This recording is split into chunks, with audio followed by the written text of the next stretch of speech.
Bonjour à toutes et à tous, bienvenue dans ce cours portant sur le programme d'histoire de la classe de 5e. Aujourd'hui, nous allons traiter une partie du thème 3, Transformation de l'Europe et ouverture sur le monde, 16e-17e siècle. Au cours du chapitre précédent sur l'affirmation de l'État monarchique dans le Royaume de France, nous avons pu observer que les rois du 15e siècle sont plus puissants que les rois du 10e siècle. Les rois ont une autorité beaucoup plus forte sur leur royaume et ce constat est valable pour une grande partie de l'Occident médiéval. En plus de cette longue évolution du pouvoir politique, le XVe siècle est marqué par de nombreux événements révélateurs d'un changement en cours. En 1453, l'Empire ottoman prend la ville de Constantinople. Cette victoire militaire marque la fin de l'Empire byzantin et donc de ce qu'il restait de l'Empire romain d'Orient. 2 ans plus tard, en 1455, Johannes Gutenberg imprime le premier livre sur le territoire européen à Mayence, dans l'actuelle Allemagne pour être précis. Cette réalisation technique, loin d'être nouvelle pour le monde, l'est en Europe et marque le début de la diffusion massive du livre auprès des élites européennes. L'année 1492 est marquée par 2 événements qui semblent sceller ce XVe siècle. Tout d'abord en Espagne, Isabelle de Castille et Ferdinand d'Aragon prennent Grenade, marquant la fin de la Reconquista. Il n'y a alors plus de pouvoir politique musulman en péninsule ibérique. La même année, c'est Christophe Colomb qui découvre par inadvertance Hispaniola, ou devrais-je dire Cuba, pensant arriver en Inde, ouvrant la période dite des grandes découvertes. Les historiens font le constat de ces importants changements qui ouvrent sur une nouvelle période. C'est ce que l'on appelle une rupture. Cette rupture n'est pas datée à un événement précis, elle est liée à cet ensemble d'événements. Les historiens considèrent le XVe siècle, sans être plus précis, comme la rupture entre le Moyen-Âge et une nouvelle époque, l'époque moderne. Nous allons voir dans ce thème comment se transforme l'Europe suite à cette rupture et comment elle va s'ouvrir sur le monde. Finalement, nous allons nous demander comment l'Europe passe du Moyen-Âge à l'époque moderne. L'ouverture sur le monde, c'est ce qui va nous intéresser dans ce premier chapitre, intitulé « Le monde au temps de Charles Quint et de Soliman le Magnifique ». Ce chapitre nous emmène au XVIe siècle, lors du règne des 2 grands souverains. Leur temps est marqué par ce que l'on appelle les grandes découvertes et un changement de regard sur le monde. C'est pourquoi notre problématique pour ce cours est la suivante. Comment le monde se transforme-t-il au temps de Charles Quint et de Soliman le Magnifique ?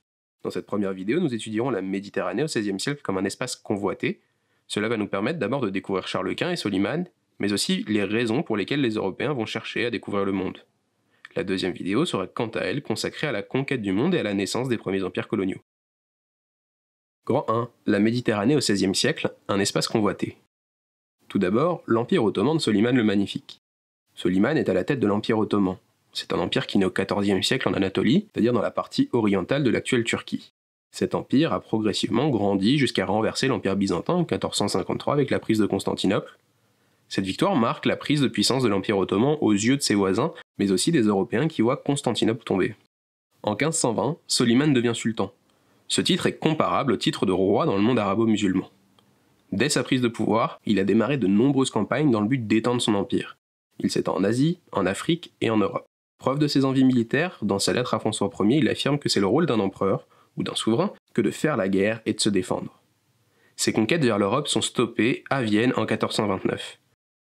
Les Ottomans ont tenté de prendre la ville à Charles Quint, jeune empereur du Saint-Empire. Cet échec ne remet pas en cause le pouvoir de Soliman qui reste fort dans son empire. En plus d'avoir un pouvoir politique avec le sultanat, il a également un pouvoir religieux avec le statut de calife dont il a hérité. En tant que commandeur des croyants, il agit au nom de son empire, mais aussi au nom de l'islam.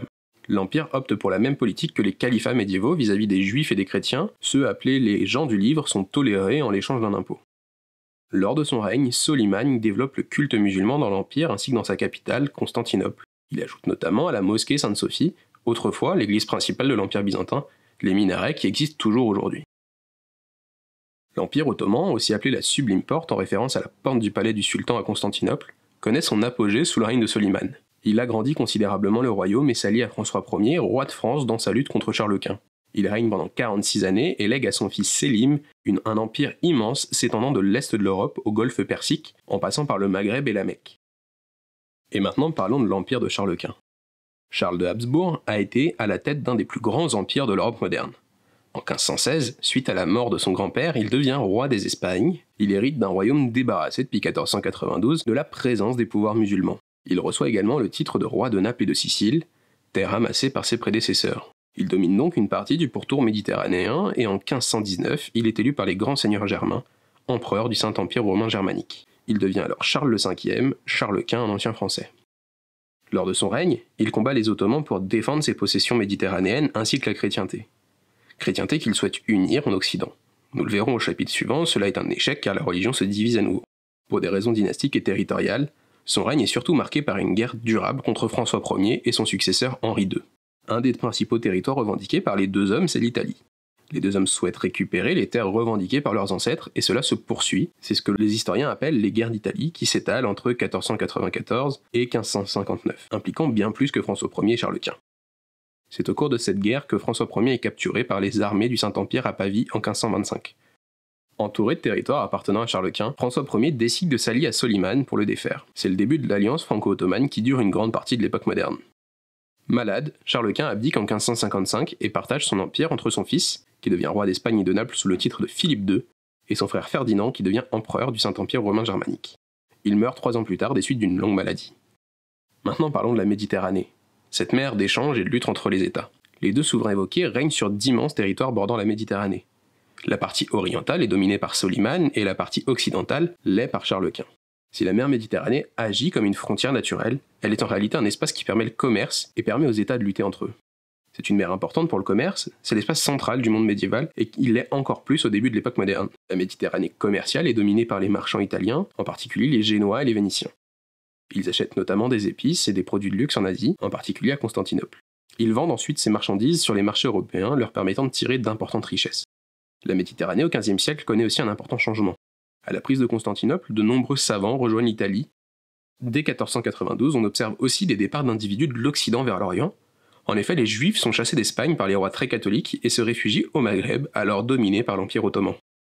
Mais cette Méditerranée est dangereuse. Lorsque les marchands et navigateurs prennent la mer, ils ne sont pas en sécurité. Cela s'explique par les guerres navales entre les puissances, mais aussi par la piraterie. Enfin, pour être exact, ce qui marque notre période, c'est le corso. Le corso est une pratique entre la piraterie et la course. Mais les marins qui pratiquent le corso ne sont ni des pirates qui cherchent des richesses sans aucune règle, ni des corsaires qui agissent pour un pays avec une lettre de course qui définit les règles du jeu et le partage des richesses avec ce pays. Le corso s'inscrit dans le cadre de la lutte entre chrétiens et musulmans. Justifié comme une guerre sainte, le corso pousse les marins à capter les richesses et à réduire en esclavage les marins survivants aux attaques. Un corsaire célèbre, pratiquant également le corso pour l'Empire ottoman, est Barberousse. Il crée un état qu'on appelle barbaresque à Alger et il s'allie à l'Empire ottoman. Il se charge de presser les navires espagnols de Charles Quint ainsi que les navires catholiques dans la Méditerranée occidentale. Le même genre de pratique existe par des catholiques contre des navires ottomans, notamment à proximité de la Grèce. La Méditerranée du XVIe siècle est donc marquée par une lutte entre États forts, tant celui de Charles Quint que celui de Soliman.